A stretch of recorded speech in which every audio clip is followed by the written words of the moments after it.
Break के बाद अब बात एसआईआर की। देश के 12 राज्यों में एसआईआर की प्रक्रिया इस समय जारी है, लेकिन कुछ विपक्षी दल इसका विरोध कर रहे हैं। पहले बिहार में इसका विरोध हो रहा था, लेकिन अब बंगाल एसआईआर के विरोध का नया राजनीतिक अखाड़ा बन गया है। जहां ममता बनर्जी की सरकार और उनकी पार्टी टीएमसी लगातार इसका विरोध कर रहे हैं, तो बीजेपी ने एसआईआर का खुलकर समर्थन किया है और ममता बनर्जी पर घुसपैठियों के समर्थन का आरोप लगाया है और देश विरोधी एजेंडा चलाने की बात कही है। इस बीच उत्तर प्रदेश में जहां सपा एसआईआर के विरोध में बयान दे रही है, तो यूपी के सीएम योगी आदित्यनाथ ने एसआईआर के तहत पाए जाने वाले अवैध घुसपैठियों के लिए हर जिले में डिटेंशन सेंटर बनाने के निर्देश दिए हैं, जिसके बाद इस मुद्दे पर भी सियासत गरमा गई है। चुनाव आयोग ने बिहार में वोटर लिस्ट के गहन पुनरीक्षण के काम को सफलतापूर्वक करने के बाद अब देश के 12 राज्यों में एसआईआर की प्रक्रिया शुरू की है, जिसके बाद कुछ विपक्षी दल इसको लेकर विरोध कर रहे हैं। पश्चिम बंगाल में भले ही राजनीतिक रूप से एसआईआर का विरोध हो रहा हो, लेकिन एसआईआर के शुरू होने के बाद से हजारों की संख्या में अवैध बांग्लादेशियों के वापस बांग्लादेश जाने की तस्वीरें सामने आ रही हैं, जो ये बताने के लिए काफी हैं कि कितनी बड़ी संख्या में घुसपैठिए बंगाल में बसे हुए हैं। टीएमसी और ममता बनर्जी एसआईआर को बंद करने की बात कर रही है, तो कुछ घटनाओं का हवाला देकर इस प्रक्रिया पर ही सवाल खड़े कर रही है। इस मुद्दे पर पश्चिम बंगाल के राज्यपाल सीवी आनंद बोस ने कहा है कि संवैधानिक प्रक्रिया पर राजनीति करना ठीक नहीं है।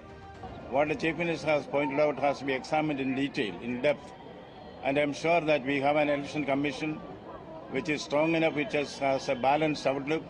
All these issues can be examined properly and appropriate solutions found. But what is required is free and fair elections in this country has to be followed meticulously.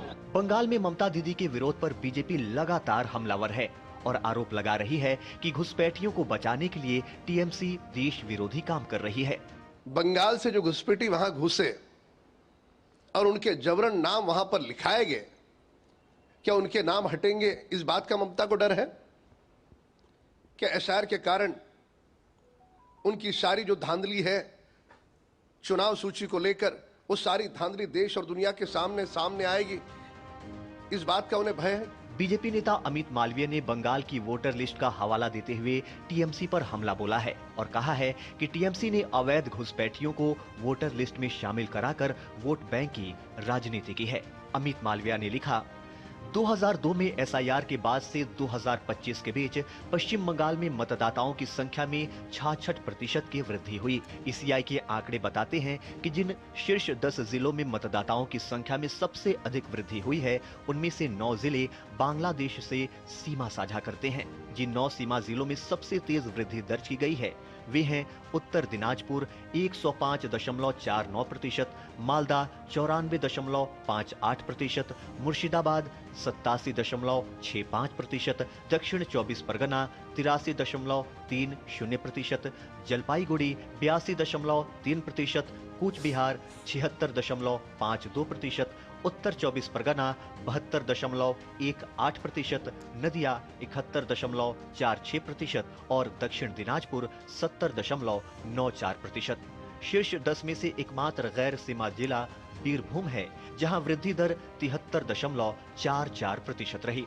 इन अवैध घुसपैठियों का फैलाव अब पूरे बंगाल और देश के अन्य हिस्सों में हो चुका है और यही समुदाय ममता बनर्जी के मुख्य वोट बैंक के रूप में उभर आया है। इसी कारण वो उन्हें बचाने की हर संभव कोशिश कर रही हैं।